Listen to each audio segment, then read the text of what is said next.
이 시간 우리 하나님의 말씀은 에스겔서 47장입니다. 1절부터 5절까지 제가 봉독해 드리도록 하겠습니다. 에스겔서 47장 1절부터 5절 말씀까지가 되겠습니다. 그가 나를 데리고 성전 문에 이르시니 성전의 앞면이 동쪽을 향하였는데 그 문지방 밑에서 물이 나와 동쪽으로 흐르다가 성전 오른쪽 제단 남쪽으로 흘러 내리더라. 그가 또 나를 데리고 북문으로 나아가서 바깥길로 꺾여 동쪽을 향한 바깥문에 이르기로 본즉 물이 그 오른쪽에서 스며 나오더라. 그 사람이 손에 줄을 잡고 동쪽으로 나아가며 천척을 측량한 후에 내게 그 물을 건너게 하시니 물이 발목에 오르더니 다시 천척을 측량하고 내게 물을 건너라 하시니 물이 무릎에 오르고 다시 천척을 측량하고 내게 물을 건너라 하시니 물이 허리에 오르고 다시 천척을 측량하니 물이 내가 건너지 못할 강이 된지라. 그 물이 가득하여 헤엄칠 만한 물이요 사람이 능히 건너지 못할 강이더라. 아멘. 하나님 아버지 은혜와 사랑을 진심으로 감사를 드립니다. 오늘도 주의 사랑하는 성도들이 마음을 모으고 뜻을 모으고 정성을 모아 주를 예배하게 하시고 이 시간 주의 말씀을 청종할 수 있는 은혜를 베풀어 주심을 감사를 드립니다. 주의 말씀이 선포될 때에 말씀이 우리에게 은혜가 되게 하시고 말씀이 우리에게 위로가 되게 하옵소서. 예수님 이름으로 기도하옵나이다. 아멘. 할렐루야.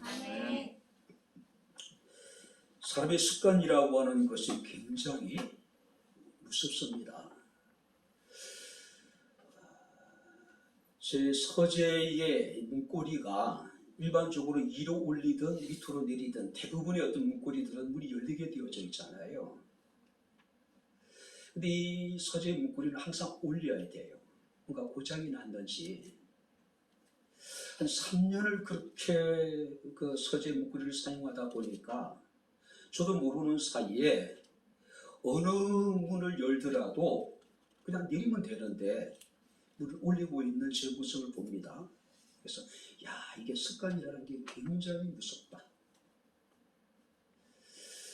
아무래도 제가 이제 주로 사용하는 공간이 서재이다 보니까 자연스럽게 문고리를 올리는 것이 습관이 되어지다 보니까 다른 문을 이제 내리면 되는데 편하게 올리는 그런 모습을 보면서 참 우리가 좋은 습관을 갖는 것이 얼마나 중요한지 다시 한번 생각하게 됩니다. 우리는 정말로 예배하는 좋은 습관을 가질 수 있게 되기를 주 이름으로 축원합니다. 기도하는 습관, 찬송하는 습관, 범사에 감사할 수 있는 그런 좋은 습관이 우리에게 있었으면 좋겠습니다. 좋은 습관을 가지고 있다가 그것을 행하지 않으면 어떤 현상이 나타나게 됩니까? 그 습관 마치 중독과 같은 것이죠. 그러니까 금단 현상 같은 것이 나타나게 되는 거예요. 우리가 주의 날을 생명처럼 소중하게 여기던 사람이 한 주 예배를 안 나오면 어떤 일이 벌어지게 됩니까? 왠지 모르게 마음에 안정감이 없고 불안하고 초조하고 그렇잖아요. 매일 운동을 하던 사람이 갑자기 운동을 어느 날 안 하게 되면 몸이 찌뿌둥하거나 그죠? 몸이 그것을 기억하고 있는 거예요. 이게 습관이 되어져 버린 겁니다.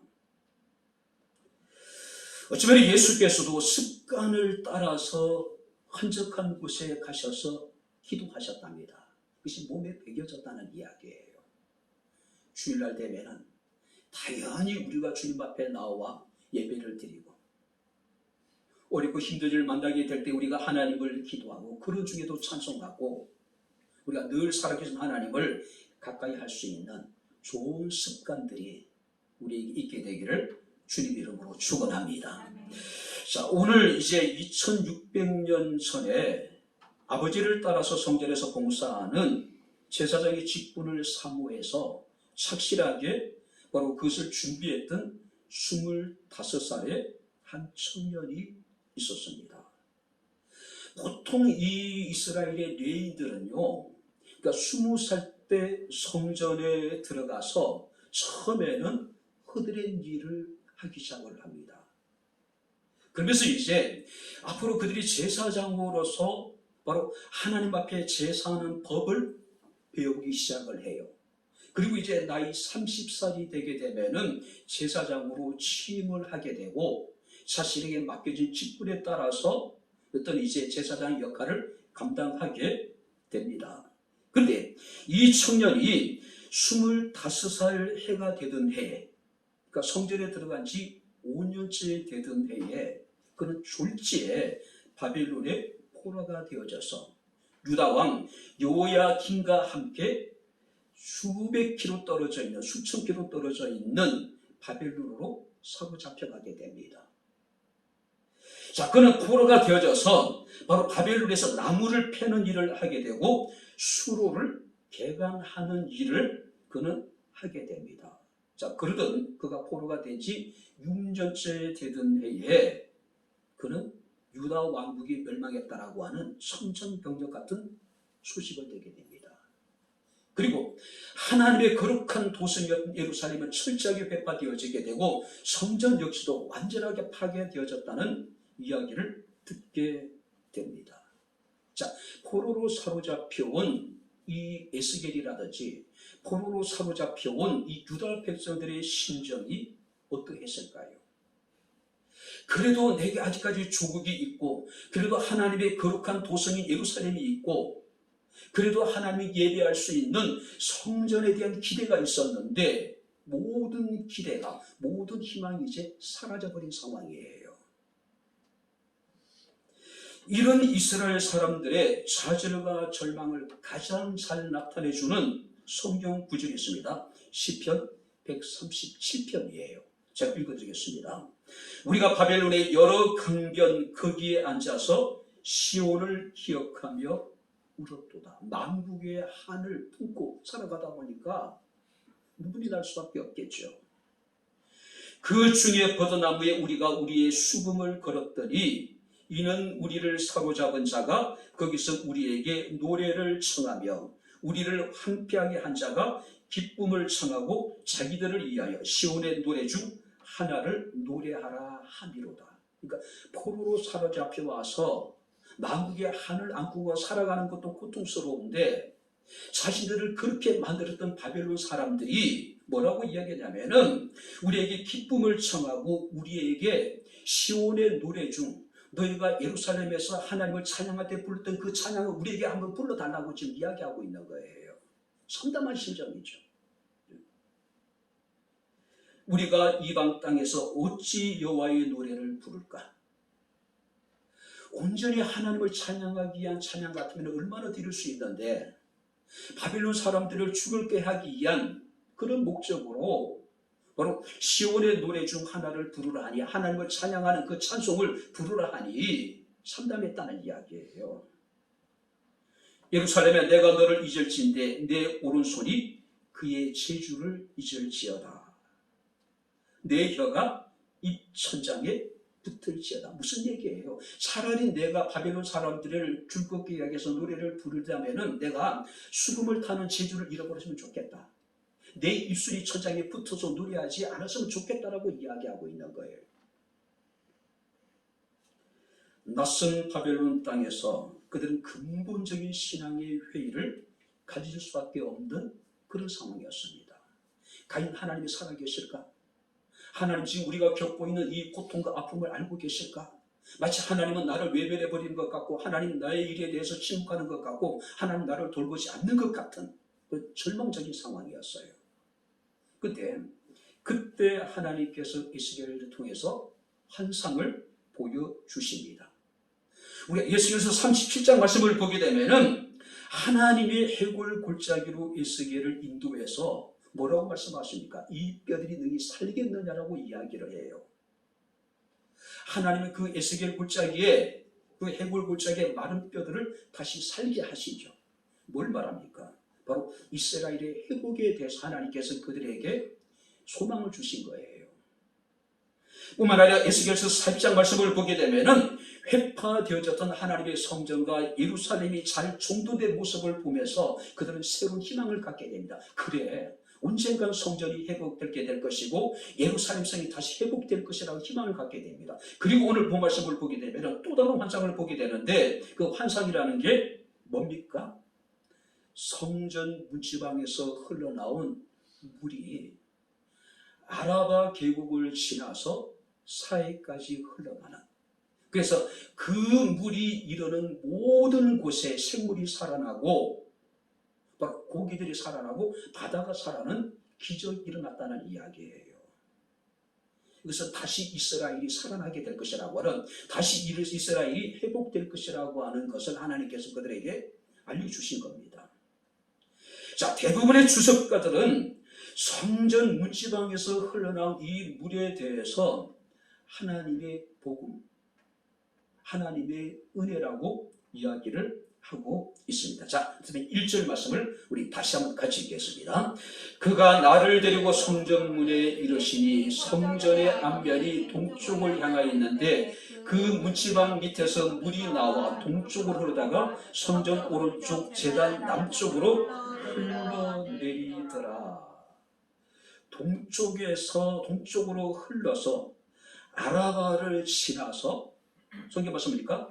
바다에 이르렀다. 자, 8절은 그렇게 기록하고 있습니다. 그죠? 물이 점점 불어나는 거예요. 자, 하나님께서 그러니까 1천척을 지나서, 그러니까 성전 문지방에서 1천척이라고 하는 것은 뭐로 여기서 이제 1천척이라고 하는 것은 1척이 보통 그 45cm에서 50cm, 그럼 1천척이라면은 바로 그러니까 450에서 500m를 내려가서 하나님이 에스겔에게 물에 건너가라고 이야기를 해요. 그러니까 에스겔이 물에 들어가 보니까 그 물의 깊이가 발목에 이르렀습니다. 그리고 다시 이제 1천척을 지나서 다시 바로 에스겔에게 그 물을 건너라고 했습니다. 그래 물속에 들어갔더니 그 물의 깊이가 무릎에까지 이르고, 그리고 다시 1천척을 지나서 물에 들어가 보니까 그 물의 높이가 허리까지 이르고, 그리고 다시 1천척 500m를 내려가서 물에 들어가 봤더니 그 물이 어떻게 됩니까? 불어서 가득하여 헤엄을 칠 만한 물이고 그냥은 건널 수 없는 거대한 강이 되었다라고 말씀하고 있습니다. 혹자는 이 과정을 우리의 신앙의 단계로 이렇게 묘사하는 분들도 계십니다. 자, 첫 번째 단계가 어떤 단계입니까? 발목에 이르는 단계. 단지 이제 교회만 왔다 갔다 하는 신앙의 단계라고 이야기를 해요. 두 번째 단계가 뭐냐면은 물이 무릎에까지 오르는 단계. 이 단계는 무릎을 꿇고 기도하고 하나님을 예배하는 신앙의 단계라고 표현하기도 합니다. 세 번째 단계가 허리까지 오르는 단계입니다. 이 단계는 허리를 굽혀서 겸손하게 하나님의 뜻에 순종하는 신앙의 단계.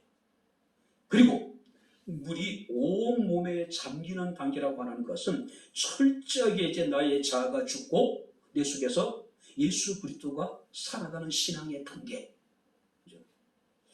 나름대로 의미가 있는 그런 해석이 아닐까 생각이 됩니다. 자, 그런데 성경 말씀을 보게 되면은 이 강물로 인하여서 강물이 이르는 곳마다 나무가 자라나고 또 그 과일 나무에서는 달마다 새로운 열매가 풍성하게 열려지기 시작한 겁니다.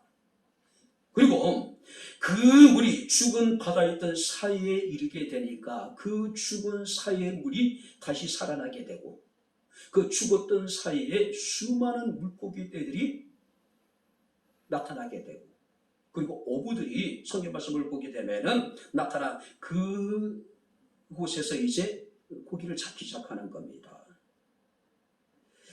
자, 그렇다면 우리는 이 환상을 통해서 이 물은 하나님의 복음 또 성령의 능력이라고 우리가 이야기할 수 있습니다.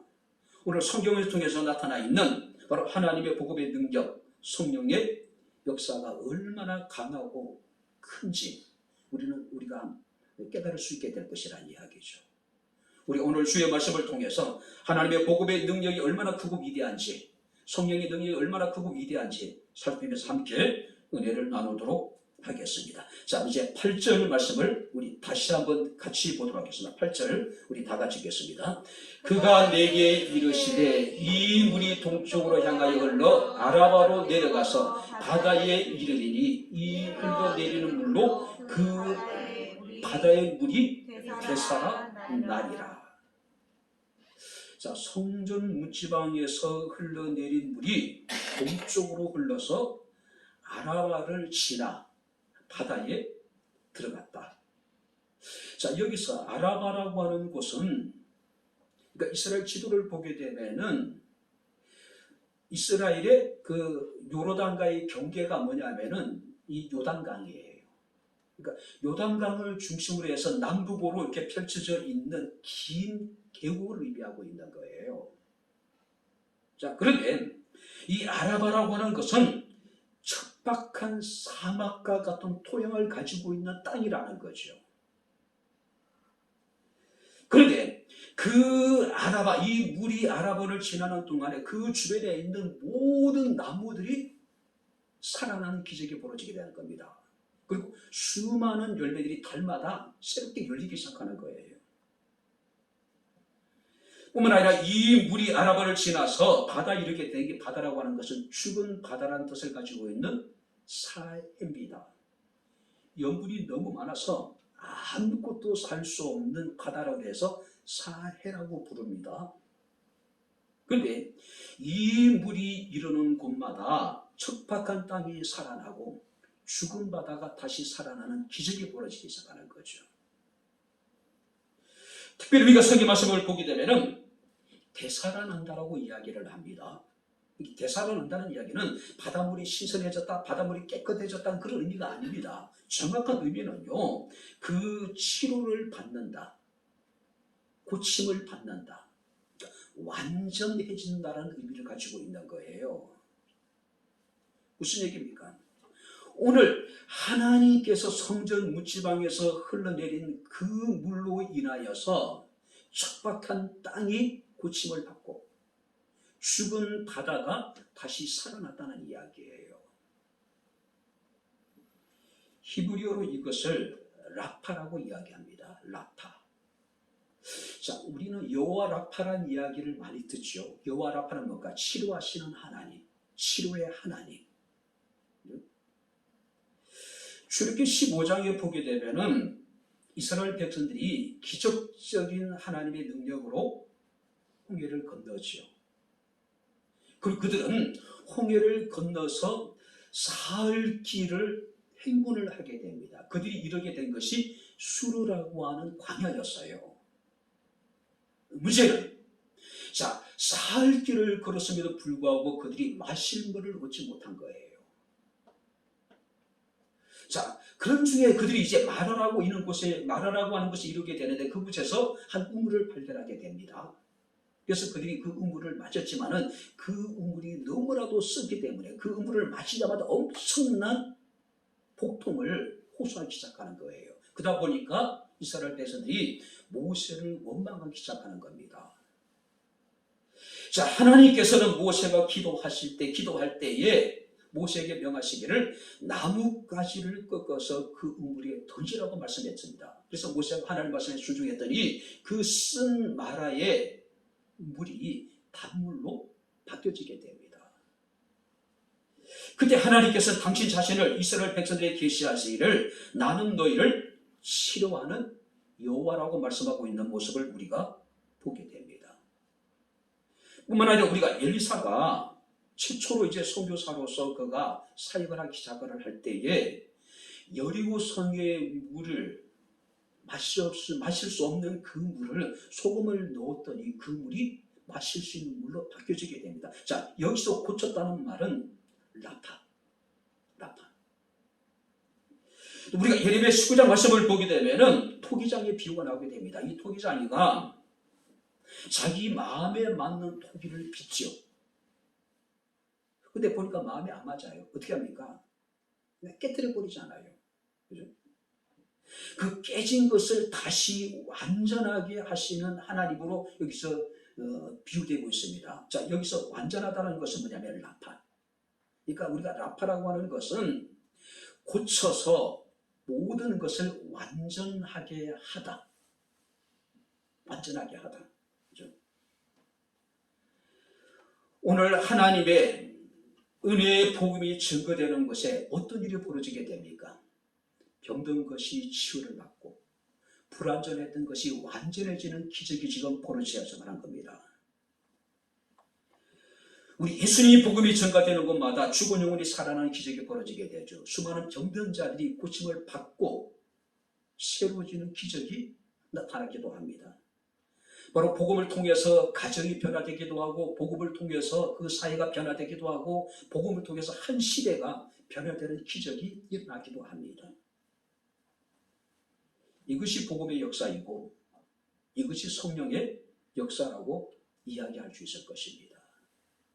오늘 성전 문지방이 시작되어졌던 그 작은 물줄기가 거대한 강을 이루게 되고 그 물이 닿는 곳마다 척박한 땅이 고침을 받고 변화되고 죽은 바다가 다시 살아나서 물고기가 큰 바다, 이 큰 바다라고 하는 것은 지중해를 말하는 거예요. 지중해의 큰 바다처럼 수많은 물고기들이 그곳에서 있었다라고 말씀하고 있음을 우리가 보게 됩니다. 이런 살아나는 하나님의 은총이 우리에게 있게 되기를 주 이름으로 축원합니다.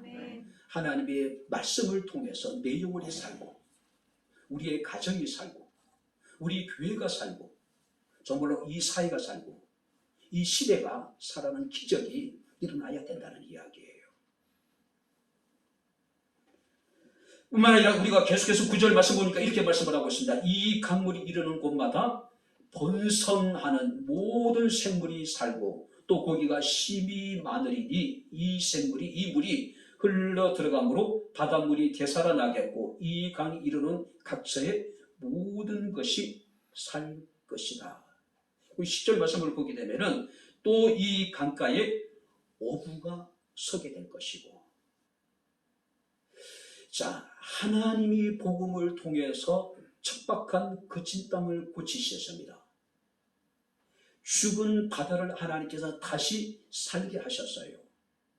그 결과는 뭡니까? 성경 말씀을 보게 되면은 강가에 어부가 서게 될 것이고, 자, 죽은 바다가 다시 살아나니까 고기들이 다시 살아나기 시작을 합니다. 고기가 살기 시작하니까 어부들이 다시 돌아오기 시작했다는 이야기예요. 궁극적으로 이스라엘의 완전한 회복을 상징하기도 합니다. 이것은 하나님의 복음을 통해서 우리에게 베풀어지게 된 하나님의 풍성한 은혜를 상징하기도 하는 겁니다. 물고기가 심히 많았다고 이야기를 하고 있어요. 자, 큰 바다, 지중해에 있는 그런 수많은 물고기 떼가 그 지중해에 있듯이 바로 이 바다에도, 다시 살아난 바다에도 수많은 물고기가 있을 것이라고 이야기를 하고 있습니다. 그러니 어부들이 다시 돌아올 수밖에 없을 것이라는 이야기예요. 우리는 예전에 4대강 공사로 4대강에 수많은 보들이 설치가 됐습니다. 그 보들은 결국 어떤 역할을 하게 됩니까? 강의 물의 흐름을 막아버린 거죠. 그 결과 어떻게 됐습니까? 엄청난 녹조가 생기기 시작을 하죠. 물이 썩기 시작을 합니다. 수많은 물고기들가 떼죽음을 당해요. 그러나 이제 새로운 정부가 들어서서 보를 소유하기 시작하니까 어떤 일이 벌어지게 됩니까? 물이 다시 살아나기 시작하는 겁니다. 고깃대가 살기 시작을 합니다. 새들이 다시 강을 찾기 시작을 하는 거예요. 성경 말씀을 보게 되면은 뭐라고 말씀하고 있습니까? 강가의 각종 과일나무가 달마다 새 열매를 맺게 될 것이다.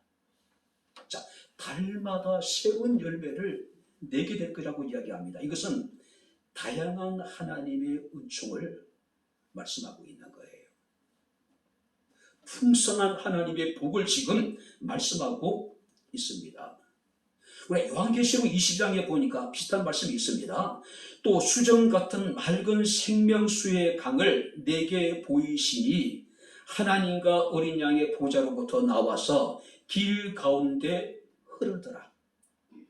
수정같이 맑은 생명수의 강을 하나님이 사도 요한에게 보이셨대요. 근데 그 생명수가 어디서부터 나오냐면은 하나님과 어린 양의 보좌로부터 나와서 길 가운데 흐르더라. 강 사이에 생명나무가 있어 12가지 열매를 맺고, 그러니까 12가지 열매를 맺고, 달마다 그 열매를 맺고, 그 나무 잎사귀들은 만국을 치료하기 위하여 있더라. 그러니까 만국을 치료하는 약재가 되었다는 이야기. 12가지의 열매와 달마다 열리는 새 열매라고 하는 것은 복음의 풍성한 하나님의 은혜를 우리에게 말씀하고 있는 거예요. 성령이 역사하는 곳에, 하나님의 복음이 전파되는 곳에 하나님의 넘치는 은혜가, 풍성한 은혜가, 더욱 크신 은혜가 임하게 될 거라는 거죠. 시편 1편 3절 말씀을 보게 되면 그는 시냇가에 심은 나무가 철을 따라 열매를 맺으며, 자, 철을 따라 열매를 맺는다는 얘기는 달마다 새로운 열매를 맺는다는 이야기죠. 그 때를 따라 하나님께서 어떤 이제 철에 맞는 열매를 맺게 하시겠다는 이야기예요. 뿐만 아니라 예레미야 17장 7절 8절 말씀을 보게 되면은 그는 물가에 심어진 나무가 그 뿌리를 강변에 뻗치고 더위가 올지라도 두려워하지 아니하며 입이 청정하며 가무는 해에도 걱정이 없고 결실이 끝이지 아니할 것이다.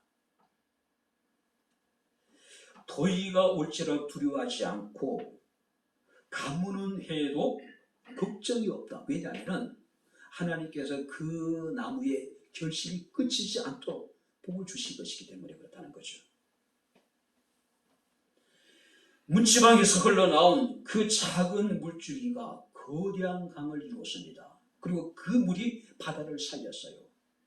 바다에는 수많은 생물들이 살아나고 고기가 심이 많아 큰 바다와 같이 되어졌고 어부들이 그 강둑에 서기 시작을 했다. 뿐만 아니라 문지방에서 흘러나온 그 작은 물줄기가 거대한 강물을 이루게 되고 그 물이 닿는 곳마다 땅이 치유되고 그 땅이 달마다 새로운 열매를 맺어서 풍성해졌다. 오늘 사랑하는 성도 여러분들, 이런 풍성한 하나님의 은혜가 우리에게 있을 수 있기를 주님의 이름으로 축원합니다. 이것이 복음의 능력이에요. 성령의 역사라는 거죠. 성전에 시작된 복음, 그 하나님의 은혜가 메마른 땅을 적시고 죽은 바다를 살리고 비옥한 땅과 생명이 넘치는 바다로 만들었다. 우리나라 그랬으면 좋겠어요. 우리 교회가 그런 교회가 됐으면 좋겠어요. 우리 교회를 통해서 하나님의 은혜가 정말로 지역사회의 많은 사람들 가운데, 그래서 정말로 살아나는 기적과 풍성한 하나님의 은혜가 증거될 수 있는 그런 역사가 나타났으면 좋겠어요. 자, 마지막으로 성경 말씀을 보시기 바랍니다. 11절 같이 읽겠습니다. 그 진펄과 갯펄은 되살아나지 못하고 소금 땅이 될 것이며. 자, 이게 보시기 바랍니다. 성전 문지방에서 흘러나온 그 물이 땅을 고쳐요. 죽은 바다를 되살립니다. 그런데 안타깝게도 진펄과 갯벌은 되살아나지 못하고 소금 땅이 된 것이다. 죽은 바다가 살아났습니다. 척박한 땅이 비옥한 토지로 변화됐습니다. 살아난 바다에 엄청나게 많은 물고기들이 있었고 모든 생물이 살아났어요. 척박한 땅이 부침을 받게 되니까 때마다, 날마다, 달마다 풍성한 열매를 맺었습니다. 모든 게 다 살아났어요.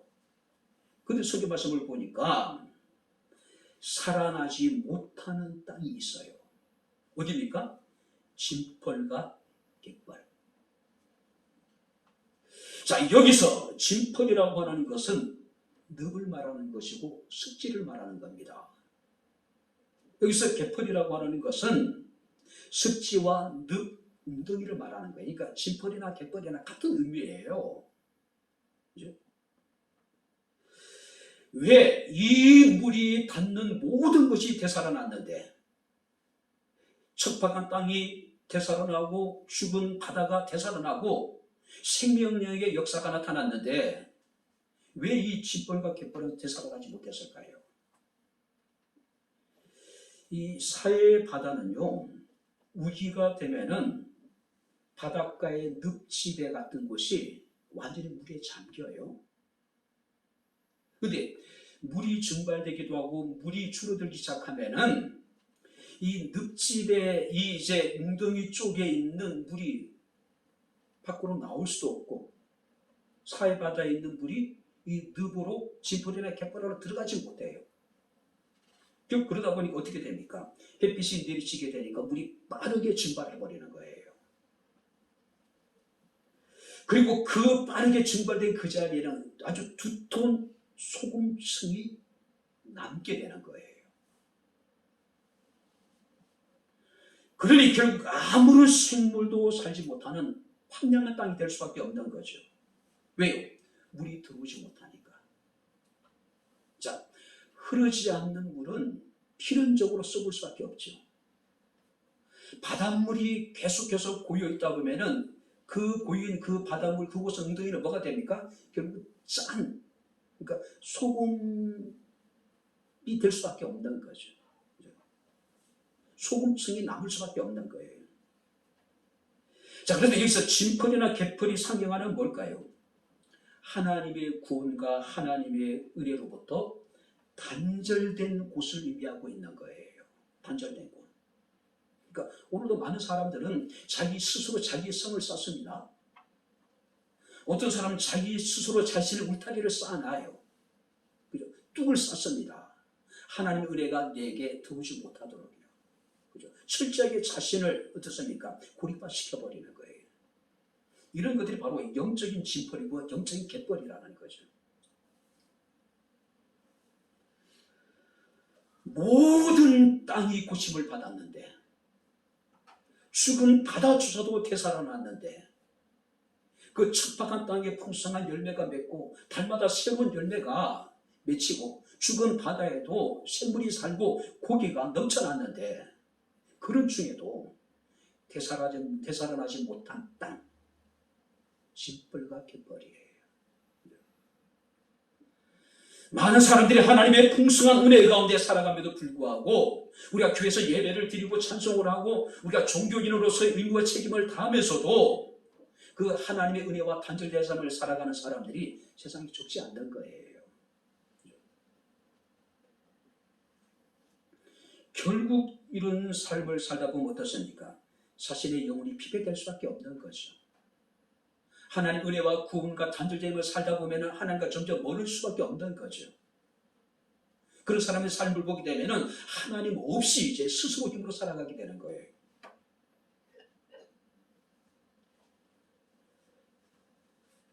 그럼 우리가 하나님의 복음의 능력, 성령의 역사 가운데 하나님 우리에게 주시는 놀라운 은총을 입고 살아가기 위해서는 어떻게 될까요? 우리가 강 주변에 있는 것이 중요한 것이 아니라 우리가 은혜의 강께로 나와야 된다는 거죠. 그래서 주님께서 오늘도 우리에게 말씀하시기를 수고하고 무거운 짐진 자들아 다 내게로 오라고 말씀을 하고 있습니다. 뿐만 아니라 우리가 이사야 59장 1절 3절 말씀을 보게 되면은 너희 모든 목마른 자들아 물로 나오라. 돈 없는 자도 오라. 너희는 와서 사 먹되 돈 없이 값없이 와서 포도주와 젖을 사라.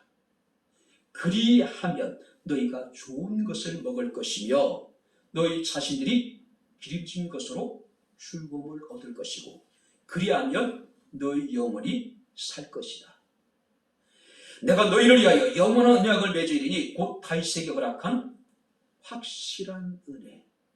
우리가 하나님 앞에 나오게 되면은 하나님께서 우리에게 기름진 것으로 좋은 것으로 우리를 배불리실 뿐만 아니라 우리 영혼을 살리실 것이고 다윗에게 약속하셨던 그 확실한 은혜를 우리에게 주시겠다고 말씀을 하고 있는 겁니다. 우리가 살기 위해서는 우리 가정이 살기 위해서는, 우리 교회가 살기 위해서는 우리가 하나님 앞에 나와야 된다는 거죠. 왜냐하면 하나님은 모든 생수의 근원이 되시는 분이시기 때문에 그래요. 우리 예레미야 2장 13절 말씀을 보게 되면 하나님께서 이스라엘 사람들에게 이렇게 책망하십니다. 내 백성이 두 가지 악을 행하였나니 곧 그들이 생수의 근원이 되는 나를 버린 것이고. 자, 생수의 근원이 되신 하나님을 버린 결과는 뭡니까? 그들은 하나님으로부터 고심을 받지 못합니다. 하나님이 그들에게 베푸시는 복음의 풍성한 은혜와 능력을 경험하지 못한 거예요. 두 번째는 뭐냐면은 스스로 웅덩이를 판 것인데 그것은 물을 가두지 못하는 터진 웅덩이다. 무슨 얘기일까요? 자, 이스라엘 백성들이 하나님 앞에 두 가지 악을 행했는데 첫 번째는 뭐냐면은 생수의 근원 되신 하나님을 버린 것이고, 두 번째는 뭐냐면은 그들 스스로 웅덩이를 팠는데 그 웅덩이는 물을 가두지 못한 터진 웅덩이라는 거예요. 그러니까 하나님이 우리에게 주시는 그 생수를 구하기보다는 자기 스스로의 자신을 위해서 웅덩이를 파고 그 물을 자신들이 먹겠다는 이야기예요. 그런데 그 물은 가두지 못한 터진 웅덩이라는 이야기예요. 오늘 모든 사람들이 은혜를 누리고 모든 사람 신앙의 감격과 기쁨을 가지고 하나님을 섬기며 우리가 주일에 힘쓰고 있을 때에 그 열심 가운데 함께하지 못하고 늘 주변인으로 살아가는 사람들이 있어요. 어떤 사람들입니까? 진펄과 개펄과 같은 사람. 하나님의 은혜와 구원에 단절되어져서 자신의 성을 쌓고 그 안에 살아가는 사람들.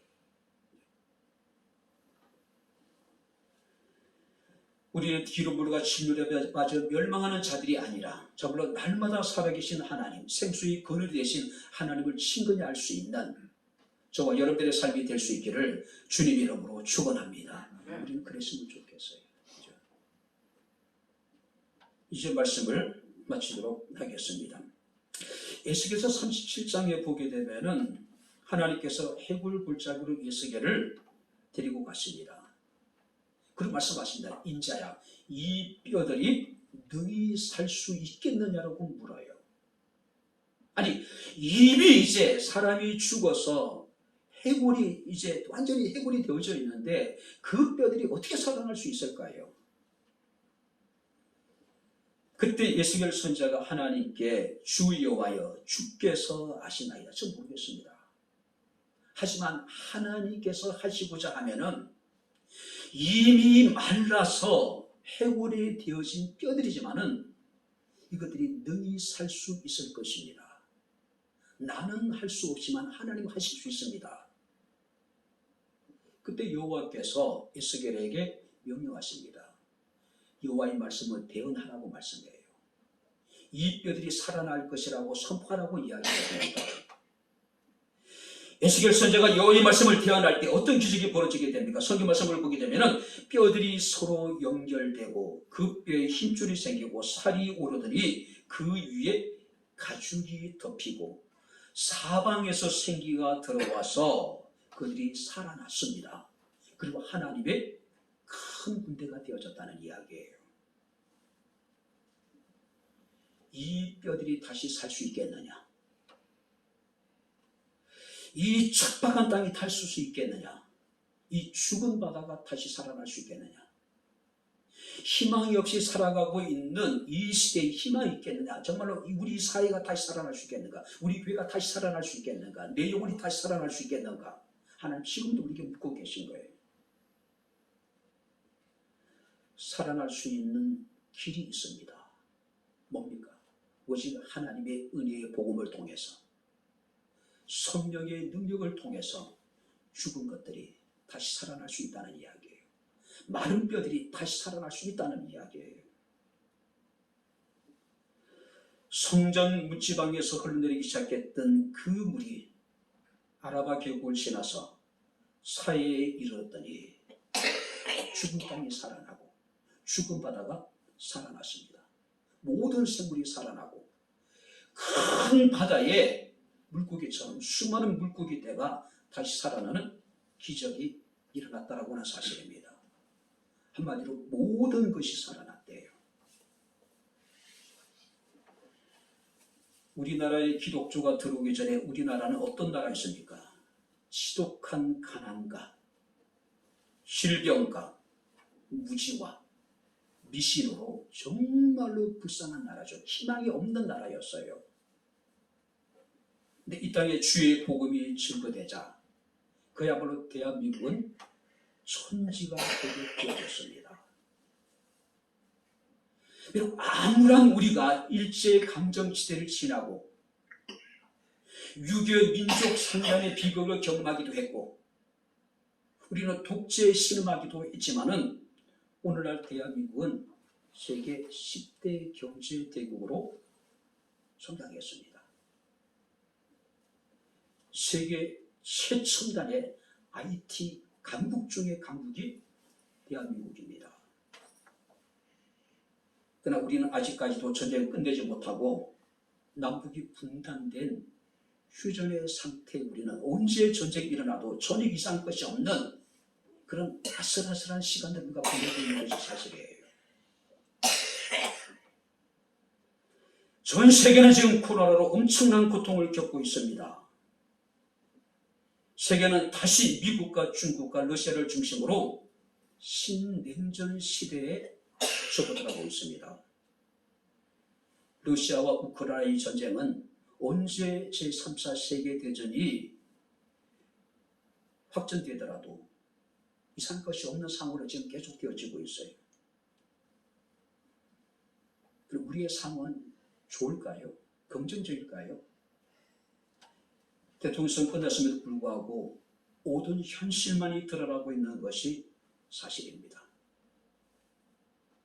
국민들은 야당 대통령 후보를 뽑아줬지만은 국민들은 새로운 국정 운영에 대해서 별로 기대를 안 해요. 별로 기대를 안 해요. 이게 우리 현실이에요. 여론조사를 통해 나타난 거예요.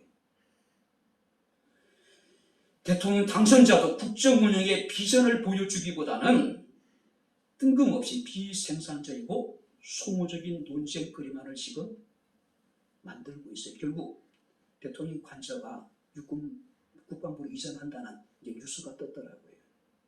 터가 안 좋았어. 그 전부는 아니겠죠. 그죠? 정말로 터가 안 좋았다면 세계 경제 대국으로 발전할 수 있었을까요? 정말로 터가 안 좋았다면 우리나라 IT 정말로 강국이 될 수가 있었을까요? 정말로 터가 좋았기 때문에 독재자들을 용납하지 않고 범죄자들을 용납하지 않고 저는 그렇게 생각하고 있는데 어떻게 앞으로 대한민국이 나아가게 되는지는 알 수 없는 상황입니다. 자, 그렇다고 우리가 이러한 현실 앞에서 우리가 두 손 놓고 그냥 가만히 있어만 돼야 될까요? 그냥 좌절해서만 될까요? 이브리서 4장 16절에 우리는 긍휼하심을 받고 때를 따라 돕는 은혜를 얻기 위하여 한번 따라해 보시기 바랍니다. 은혜의 보좌 앞으로 나아가라. 하나님의 긍휼을 잊기 위해서 때를 따라 돕는 하나님의 은혜를 우리가 잊기 위해서 얻기 위해서 바로 은혜의 보좌 앞으로 나아가라고 이야기하고 있어요. 뿐만 아니라 요한복음 7장 37절 38절 말씀하니까 누구든지 목마르거든 내게로 와서 마시라. 나를 믿는 자는 성경의 이름같이 그 배에서 생수의 강이 넘쳐 흐르리라. 그 물이 우리를 살리고 우리 가정을 살리고 우리 교회를 살리고 대한민국을 살리겠다는 이야기예요. 왜냐하면 하나님의 복음은 살리는 생명 능력을 가지고 있습니다. 치유하는 능력을 가지고 있어요. 번성케 하는 능력을 가지고 있습니다. 모든 것을 완전하게 하는 능력이 있기 때문이라는 거죠. 바랍니다. 그분만이 우리를 새롭게 할 수 있습니다. 그분만이 우리를 살릴 수 있습니다. 그분만이 우리의 영을 살리고 우리의 가정을 살리고 우리의 회사를 살리고 우리 교회를 살리고 우리나라를 살릴 수가 있습니다. 그분만이 모든 것을 살릴 수가 있다는 거예요. 그래서 우리는 그분을 믿음의 주요 온전케 하시는 분이라고 우리는 이야기하고 있는 겁니다. 오직 살아계신 하나님의 은혜로 우리를 살게 하소서. 오직 살아계신 하나님의 성령의 능력으로 우리를 살게 하소서. 마땅히 살아나야 될 모든 것이 살아나게 하소서. 이 은혜가 바로 나로부터, 우리 가정으로부터, 우리 백향목 교회로부터 시작되어지는 그런 은혜가 임할 수 있기를, 함께할 수 있기를 주님의 이름으로 축원합니다. 기도하겠습니다. 하나님 아버지, 하나님의 은혜와 사랑을 진심으로 감사합니다. 암울한 시대에 온전한 회복을 환상을 통해 보여주신 하나님을 우리가 기억을 합니다. 암울한 현실 앞에 좌절하고 절망하고 낙심하는 것이 아니라 하나님께 소망을 가지고 하나님의 약속을 온전히 신뢰함으로 믿음으로 하나님 앞에 기도할 수 있는 저희들의 삶이 되게 하옵소서.